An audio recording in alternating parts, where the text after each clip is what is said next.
إن الحمد لله نحمده ونستعينه ونستغفره ونؤمن به ونتوكل عليه ونعوذ بالله من شرور أنفسنا ومن سيئات أعمالنا من يهده الله فلا مضل له ومن يضلل فلا هادي له وأشهد أن لا إله إلا الله وحده لا شريك له وأشهد أن محمدًا عبده ورسوله يا أيها الذين آمنوا اتقوا الله حق تقاته ولا تموتن إلا وأنتم مسلمون يا أيها الناس اتقوا ربكم الذي خلقكم من نفس واحدة وخلق منها زوجها وبث منهما رجالا كثيرا ونساء فاتقوا الله الذي تساءلون به والأرحام إن الله كان عليكم رقيبا يا أيها الذين آمنوا اتقوا الله وقولوا قولا سديدا يصلح لكم أعمالكم ويغفر لكم ذنوبكم ومن يطع الله ورسوله فقد فاز فوزا عظيما أما بعد فإن خير الحديث كتاب الله وخير الهدي هدي محمد صلى الله عليه وسلم وشر الأمور محدثاتها وكل محدثة بدعة وكل بدعة ضلالة وكل ضلالة في النار. أعوذ بالله من الشيطان الرجيم. يوم نقول لجهنم هل امتلأت وتقول هل من مزيد وأزلفت الجنة للمتقين غير بعيد هذا ما توعدون لكل أواب حفيظ من خشي الرحمن بالغيب وجاء بقلب منيب ادخلوها بسلام ذلك يوم الخلود لهم ما يشاءون فيها ولدينا مزيد وكم أهلكنا قبلهم من قرن هم أشد منهم بطشا فنقبوا في البلاد هل من محيص إن في ذلك لذكرى لمن كان له قلب أو ألقى السمع وهو شهيد ولقد خلقنا السماوات والأرض وما بينهما في 6 أيام وما مسنا من لغوب فاصبر على ما يقولون وسبح بحمد ربك قبل طلوع الشمس وقبل الغروب ومن الليل فسبحه وأدبار السجود واستمع يوم ينادي المناد من مكان قريب يوم يسمعون الصيحة بالحق ذلك يوم الخروج إنا نحن نحيي ونميت وإلينا المصير يوم تشقق الأرض عنهم سراعا ذلك حشر علينا يسير نحن أعلم بما يقولون وما أنت عليهم بجبار فذكر بالقرآن من يخاف وعيد وقال عز من قائل يا أيها الذين آمنوا لا يسخر قوم من قوم عسى أن يكونوا خيرا منهم ولا نساء من نساء عسى أن يكن خيرا منهن ولا تلمزوا أنفسكم ولا تنابزوا بالألقاب بئس الاسم الفسوق بعد الإيمان ومن لم يتب فأولئك هم الظالمون يا أيها الذين آمنوا اجتنبوا كثيرا من الظن إن بعض الظن إثم ولا تجسسوا ولا يغتب بعضكم بعضا أيحب أحدكم أن يأكل لحم أخيه ميتا فكرهتموه واتقوا الله إن الله تواب رحيم يا أيها الناس إنا خلقناكم من ذكر وأنثى وجعلناكم شعوبا وقبائل لتعارفوا إن أكرمكم عند الله يتقاكم إن الله عليم خبير رب اشرح لي صدري ويسر لي أمري واحلل عقدة من لساني يفقه قولي سبحانك لا علم لنا إلا ما علمتنا إنك أنت العليم الحكيم۔ ہر قسم کی حمد و ثنا، تعریف و توصیف، کبریائی اور بڑائی اللہ رب العالمین کے لیے لائق و زیبا ہے، جو ہم سب کا خالق و مالک ہے، پروردگار و پالنہار ہے، اور وہی اکیلا عبادت کے لائق ہے، اس کے سوا کوئی بھی ہستی عبادت کے لائق نہیں۔ ہم اس پاک پروردگار کی حمد و ثنا بیان کرتے ہیں اور اسی کی عبادت کرتے ہیں۔ بعدہ بے شمار صلاۃ و سلام نازل ہو سید الاولین والآخرین، امام الانبیاء والمرسلین، شفیع المذنبین جناب محمد رسول اللہ صلی اللہ علیہ وسلم پر، آپ کے آل اولاد و متبعین۔ معزز حاضرین جمعہ، خطبہ مسنونہ کے بعد میں نے آپ کے سامنے سورہ حجرات کی 3 آیتیں تلاوت کی۔ یہ آیتیں ایک پرامن، مطمئن اور خوشحال معاشرے کی تشکیل کے لیے بڑے ہی بنیادی اور اہم خطوط فراہم کرتے ہیں۔ ان آیات میں اللہ رب العالمین نے ایسے احکام دیے ہیں، ایسی ہدایات دی ہیں کہ اگر ان پر انسان عمل کرے اور ہمارے معاشرے کے اندر ان تعلیمات کو روب عمل لایا جائے، جس طرح سے اللہ نے حکم دیا ہے اس طرح سے ان کو نبھایا جائے، تو یہ معاشرہ، یہ سوسائٹی، سماج بہت ہی الفت اور محبت کا گہوارہ بن جائے گا۔ لوگوں کے تعلقات آپس میں اچھے اور خوشگوار ہوں گے، دوریاں ختم ہوں گی اور اختلافات میں کمی واقع ہوگی۔ ایک دوسرے کے تئیں دلوں میں اگر کوئی غلط بات بیٹھ گئی ہوگی تو اس بات کو، ان احکام پر عمل کرنے کی وجہ سے وہ انسانوں کے دل صاف ہو جائیں گے۔ یہ پوری سورہ جو ہے سورۃ الحجرات 26ویں پارے میں قرآن کریم کی 49ویں سورہ ہے، اس کے اندر بہت سارے ایسے احکام دیے گئے ہیں جو سوسائٹی اور معاشرے کو اچھا بنانے میں اور لوگوں کے درمیان امن و امان قائم کرنے میں، الفت اور محبت پیدا کرنے میں، بھائی چارگی پیدا کرنے میں، اس میں پختگی لانے میں بہت ہی اہم رول ادا کرتے ہیں۔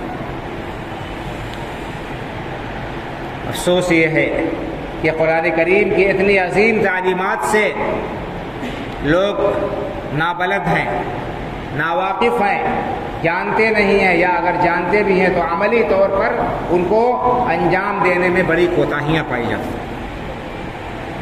تو ضرورت اس بات کی ہے کہ ہم قرآن کریم کو پڑھیں، سمجھیں، اور اس قرآن کو اللہ رب العالمین نے پوری انسانیت کے لیے مشعل راہ بنایا ہے، گائیڈ بنا کر بھیجا ہے اس کو، کہ اس کی رہنمائی میں لوگ زندگی گزاریں۔ اس ضرورت ہے کہ ان تعلیمات کو ہم خود بھی اپنائیں اور دوسروں تک بھی پہنچائیں۔ اللہ رب العالمین نے ارشاد فرمایا، یا ایھا الذین آمنوا لا یسخر قوم من قوم عسى ان یکونوا خیرا منهم ولا نساء من نساء عسى ان یکن خیرا منهم۔ اے ایمان والو، مردوں کا مذاق نہ اڑائے۔ کوئی قوم، کوئی جماعت کسی قوم اور جماعت کا مذاق نہ اڑائے۔ عسى ان يكونوا خيرا منهم، ہو سکتا ہے کہ جن کا مذاق اڑایا جا رہا ہے وہ ان لوگوں سے اللہ کے ہاں بہتر ہوں جو مذاق اڑانے والے ہیں۔ ولا نساء من نساء عسى ان يكن خيرا منهم۔ اسی طرح سے یہ تو عام حکم ہے، قرآن میں جو حکم ہے مردوں اور عورتوں سب کے لیے ہوتا ہے وہ حکم، لیکن یہاں پر خاص طور سے عورتوں کا الگ سے تذکرہ کیا، کیونکہ یہ بیماری عورتوں کے اندر ذرا زیادہ پائی جاتی ہے اب، اور اسی طرح سے عورتیں دوسری عورتوں کا مذاق نہ اڑائیں۔ کیونکہ ہو سکتا ہے کہ جن کا مذاق اڑا رہی ہیں وہ جن کا مذاق اڑایا جا رہا ہے وہ اللہ کے نزدیک بہتر ہو ان سے جو مذاق اڑا رہے ہیں۔ تو کسی کا مذاق اڑانا، کسی کا ٹھٹھا اڑانا، یہ کتنا نامناسب عمل ہے اب آپ اور ہم جانتے ہیں۔ آپ کا ہمارا اگر کوئی مذاق اڑائے، ہماری کسی کمزوری کی وجہ سے ہمیں طعن و تشریح کا نشانہ بنائے تو کس قدر یہ انسان کے لیے ٹھیس پہنچانے والی بات ہوتی ہے۔ اور اللہ تعالیٰ نے اس سے منع کر دیا۔ انسان جو کسی کا مذاق اڑاتا ہے وہ اپنے آپ کو برتر سمجھتا ہے، اپنے آپ کو اونچا سمجھتا ہے، اپنے آپ کو کامل سمجھتا ہے، اور جس کا مذاق اڑاتا ہے اس کو کمزور سمجھتا ہے، اس کو ناقص سمجھتا ہے، اس کے اندر عیب سمجھتا ہے۔ اس وجہ سے تو اللہ رب العالمین نے فرمایا کہ اگر کسی کے اندر کوئی نقص اور عیب ہے بھی تو یہ اللہ رب العالمین نے پیدا کیا ہے۔ کسی کو خوبصورت بنایا ہے، کسی کو بدصورت بنایا ہے، کسی کو تندرستی سے اللہ رب العالمین نے نوازا ہے، کسی کو اللہ رب العالمین نے بیماری کے ذریعے سے آزمایا ہے، اللہ تعالیٰ نے کسی کو مالدار بنایا ہے تو کسی کو غریب رکھا ہے۔ یہ اللہ رب العالمین کی تقسیم ہے۔ تو اگر انسان کو اللہ رب العالمین کی طرف سے کوئی نعمت ملی ہے، اسے حسن و جمال ملا ہے، اسے طاقت ملی ہے، اسے قوت ملی ہے، اس کی قد و کاٹھی اچھی ہے، اس کی شکل و صورت اچھی ہے، یا اس کے پاس میں روپیہ پیسہ ہے، یا اس کا معاشرے میں سوسائٹی میں اچھا مقام ہے، تو یہ اللہ رب العالمین کی دین ہے، اللہ رب العالمین کا فضل و کرم ہے۔ یہ اس کا اپنا اس میں کوئی دخل نہیں۔ تو اللہ کی اس نعمت پر اللہ کا شکریہ ادا کرے، دوسروں کو حقیر نہ سمجھے، دوسروں کا مذاق نہ اڑائے۔ کوئی شخص بد شکل ہے، کوئی شخص ٹھگنا ہے، پستہ قد ہے، کوئی کمزور ہے، کسی اعتبار سے اس کے اندر کمزوری پائی جاتی ہے تو ہم اس کو طعن و تشنیع کا نشانہ بنائیں، ظاہر سی بات ہے اس کی وجہ سے کیا ہوگا؟ اس کی وجہ سے دوریاں بڑھیں گی، اس کی وجہ سے تناؤ کا ماحول ہوگا، اس کی وجہ سے دلوں کے اندر کدورت پنپے گی۔ اللہ رب العالمین نے منع کر دیا کہ ایسا نہیں ہونا چاہیے، کوئی کسی کا مذاق نہ اڑائے۔ کیوں؟ اس لیے کہ اللہ رب العالمین کے یہاں کس کا کیا مقام و مرتبہ ہے وہ ہمیں نہیں معلوم۔ دنیا کے اندر انسان کو چاہے جتنا بڑا مرتبہ ہو جائے حاصل ہو جائے، چاہے جتنا بڑا عہدہ اور منصب حاصل ہو جائے، چاہے اس کو دنیا کی جتنی بڑی نعمت مل جائے، لیکن اگر اللہ رب العالمین کے ہاں وہ ناکام ہے، اللہ رب العالمین اس کو پسند نہیں کرتا ہے اس کی بدعمالیوں کی وجہ سے، تو ایسا شخص حقیقت میں ناکام و نامراد ہے۔ ایسا شخص حقیقت میں ناکام و نامراد ہے۔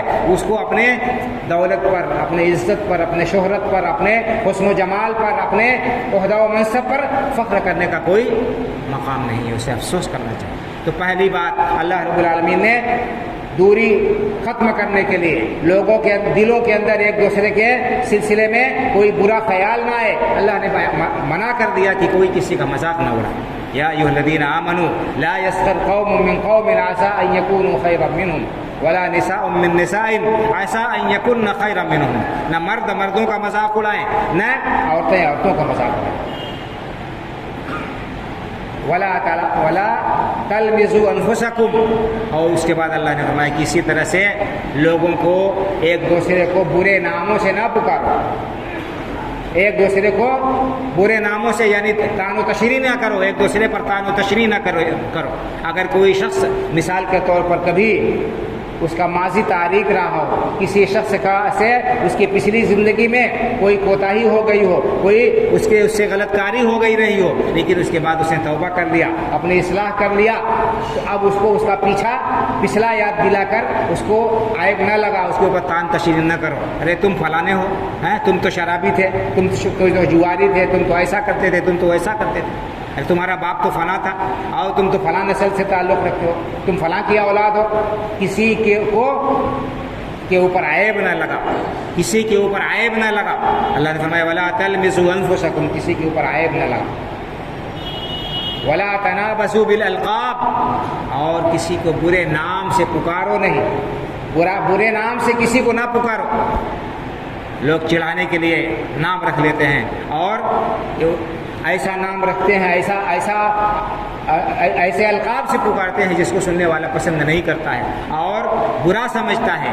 اور ان تمام کی وجہ سے کیا ہوتا ہے؟ معاشرے کے اندر بدامنی پھیلتی ہے، بدگمانی پھیلتی ہے، لوگوں کے دلوں میں کدورت بیٹھتی ہے اور دشمنی بڑھتی ہے۔ اسلام نے، قرآن کریم میں اللہ رب العالمین نے دیکھیے کتنے جچے تلے الفاظ میں، کتنے مختصر الفاظ میں ان بیماریوں کی جڑ کاٹ دی ہے۔ کوئی گنجائش نہیں ہے کہ کوئی کسی کے اوپر طعن و تشنیع کرے، اس کے ماضی کو لے کر اس کے اوپر جو ہے حرف گیری کرے اور اس کی توہین اور اس کی تحقیر کرے، یا کسی کا برا نام لے کر اس کو پکارے جس نام سے اسے پکارا جانا پسند نہیں۔ اللہ نے فرمایا بئس الاسم الفسوق بعد الایمان، ایمان لانے کے بعد برے نام سے پکارنا اللہ کے یہاں بہت ہی ناپسندیدہ ہے، یہ اللہ کو بالکل پسند نہیں ہے، بہت ہی برا یہ کام ہے، بہت ہی برا یہ طرز عمل ہے کہ کوئی انسان اسلام لانے کے بعد، ایمان لانے کے بعد پھر اس قسم کی حرکتیں کرے، کسی کی دل شکنی کرے، کسی کا دل دکھائے، کسی کو تکلیف پہنچائے اپنے قول کے ذریعے سے، اپنے فعل کے ذریعے سے،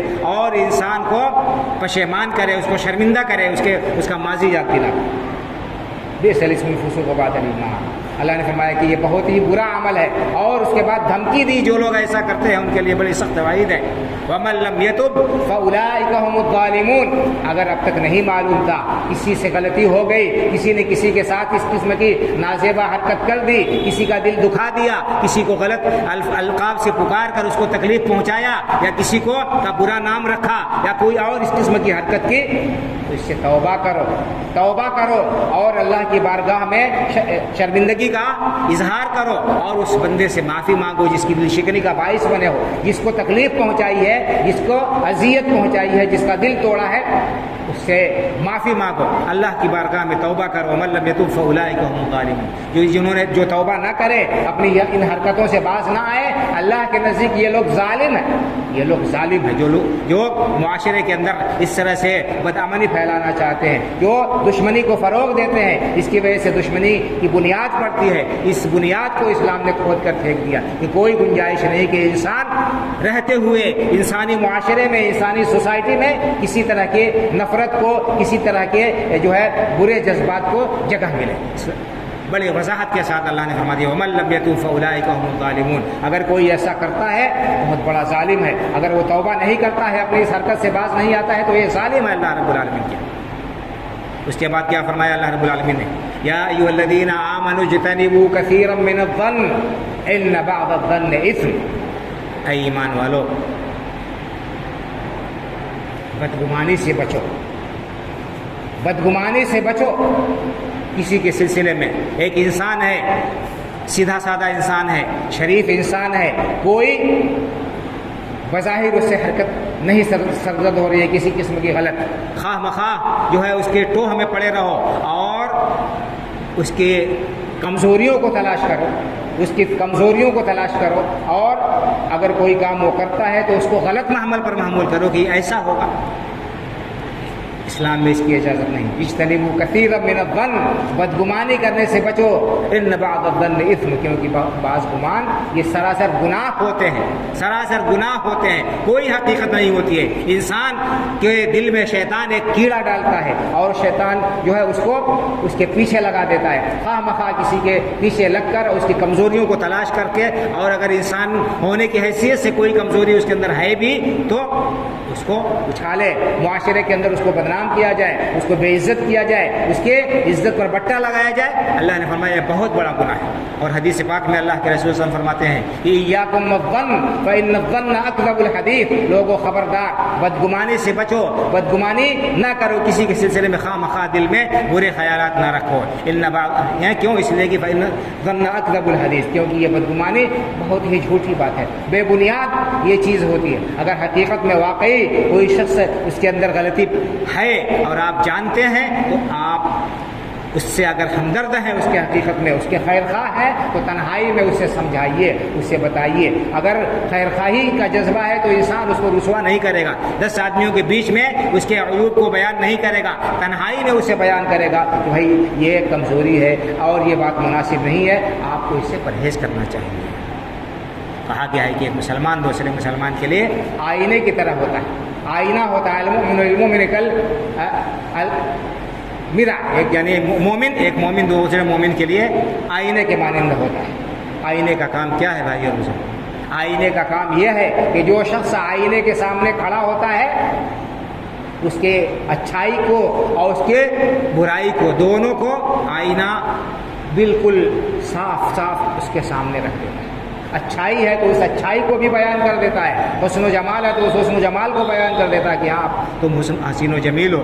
اور اگر انسان کے چہرے پر داغ دھبا ہے، کہیں پر کوئی جو ہے گندگی لگی ہوئی ہے تو آئینہ اس کو بھی بتا دیتا ہے، لیکن خاموشی سے۔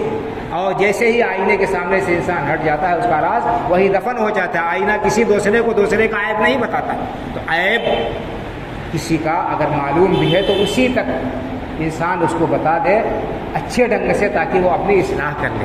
یہ نہیں کہ کسی کے کمزوریوں کو تلاش کرے اور موقع ڈھونڈے اس کو بے عزت کرنے کا۔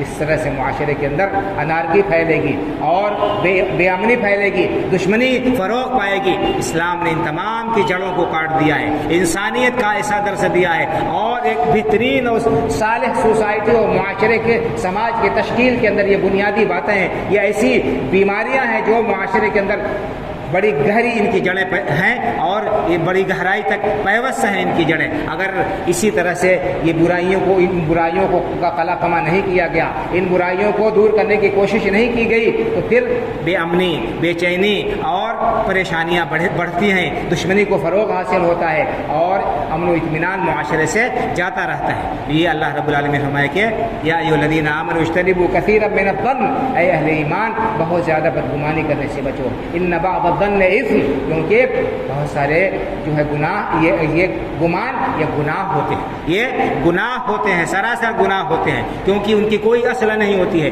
انسان اپنے دماغ سے گھڑتا ہے اور غلط توجیہ پیش کرتا ہے، غلط اس کا مطلب نکال کر زبردستی ایک انسان کے اوپر وہ چیز مڑتا ہے اس کے سر جو اس نے کیا نہیں، جو اس کے حاشیہ خیال میں بھی نہیں، جو اس نے کہا نہیں، جو اس نے سوچا نہیں۔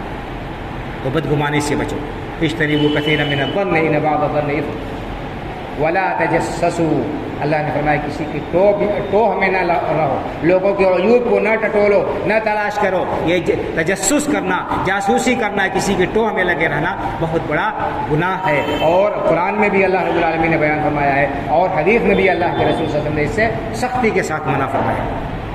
لوگوں کے سلسلے میں انسان کو ہمیشہ اچھا گمان رکھنا چاہیے، اچھا خیال رکھنا چاہیے اور اچھے خیالات کو فروغ دینا چاہیے۔ لوگوں کو آپسی تعلقات کو استوار رکھنے کی کتنی بہترین تعلیم دی ہے اسلام نے۔ آج ہمارے درمیان جو دوریاں اور غلط فہمیاں پھیلتی ہیں ان کا سبب یہی ہے، ان کا سبب یہی ہے کہ ہم اپنے سے کوئی بات کا مفہوم نکال لیتے ہیں اور کوئی رائے قائم کر لیتے ہیں کسی کے سلسلے میں، اور حقیقت سے اس رائے کا، اس خیال کا کوئی دور سے بھی واسطہ نہیں ہوتا۔ فرمایا ولا تجسسوا ولا یغتب بعضکم بعضا، اور فرمایا کہ کوئی کسی کی غیبت نہ کرے، غیبت نہ کرو کسی کی، اس کی برائی، اس کے عیب کو بیان نہ کرو۔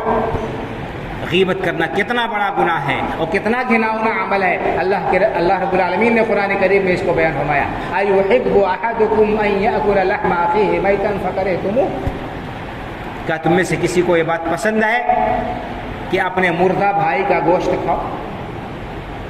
ہر انسان ناپسند کرتا ہے کہ وہ اپنے مردہ بھائی کا گوشت کھائے۔ تو یہ غیبت کو قرآن میں اللہ رب العالمین نے کیا کہا ہے؟ اپنے مردہ بھائی کا گوشت کھانے کی، اپنے مردہ بھائی کا گوشت کھانا ہے، کسی کی غیبت کرنا ہے۔ اور غیبت کیا ہے؟ اللہ کے رسول صلی اللہ علیہ وسلم سے پوچھا کہ اللہ کے رسول نے پوچھا صحابہ کرام رضی اللہ عنہم اتدرون ما الغیبہ، یا لوگوں نے پوچھا کہ اللہ کے رسول صلی اللہ علیہ وسلم غیبت کیا ہے؟ لوگوں نے اللہ کے رسول نے پوچھا کہ اللہ کے رسول صلی اللہ علیہ وسلم غیبت کسے کہتے ہیں؟ آپ نے فرمایا ذکرک اخاک بما یکرہ، تمہارے بھائی کے اندر جو کمزوری ہے اسے لوگوں کے سامنے بیان کرو، یہی غیبت ہے۔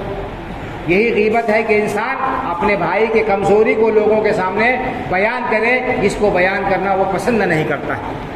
پھر لوگوں نے پوچھا کہ اللہ کے رسول صلی اللہ علیہ وسلم آپ بتائیں ارائیت ان کان فی اخی ما اقول، اے اللہ کے رسول صلی اللہ علیہ وسلم اگر ہمارے بھائی کے اندر وہ کمزوری ہے، وہ برائی ہے جو ہم بیان کر رہے ہیں تو بھی یہ غیبت ہے۔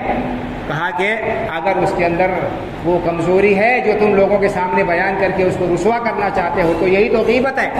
غیبت یہی ہے کہ انسان کے اندر کوئی کمزوری ہے اور اس کمزوری کو تم لوگوں کے سامنے بیان کر کے اس کو ذلیل کرنا چاہو، اس کو کمزور کرنا، اس کو بے عزت کرنا چاہتے ہو، یہی غیبت ہے۔ اور اسی کو اللہ کے رسول نے فرمایا کہ یہ کتنا بڑا گناہ ہے یہ غیبت، جیسے کہ کوئی اپنے مردہ بھائی کا گوشت کھاتا ہے۔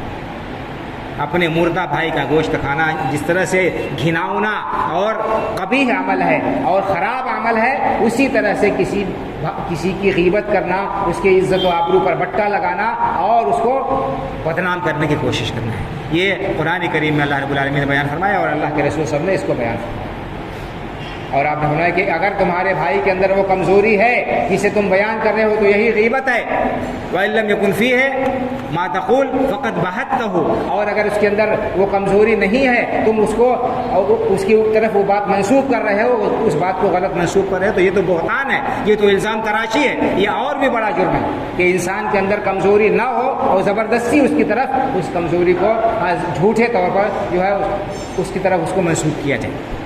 وہ غیبت یعنی کمزوری اگر کسی کے اندر پائی گئی، کوئی اس کے اندر کمزوری، کوئی عیب پایا گیا تو اس کو چھپانا چاہیے، اور اگر مناسب ہے، انسان سمجھتا ہے کہ ہماری بات مانی جائے گی تو سنجیدگی سے تنہائی میں اس کو بتا دیا جائے کہ بھائی یہ کمزوری ہے، آپ اس کو دور کر لیجیے، یہ مناسب نہیں ہے۔ لیکن عوام کے اندر اس کو پھیلانا، بدنام کرنا، یہ بہت بڑا جرم ہے، اور کسی کے اوپر جھوٹا الزام لگانا یہ تو اتنا زبردست جرم ہے کہ اس کی سزا اللہ رب العالمین کے ہاں بہت ہی شدید ہے بھائی، بہت ہی شدید ہے اس کی سزا۔ قیامت کے دن انسان جنت میں نہیں جا سکتا جب تک کہ اس سے بدلہ نہ لے لیا جائے۔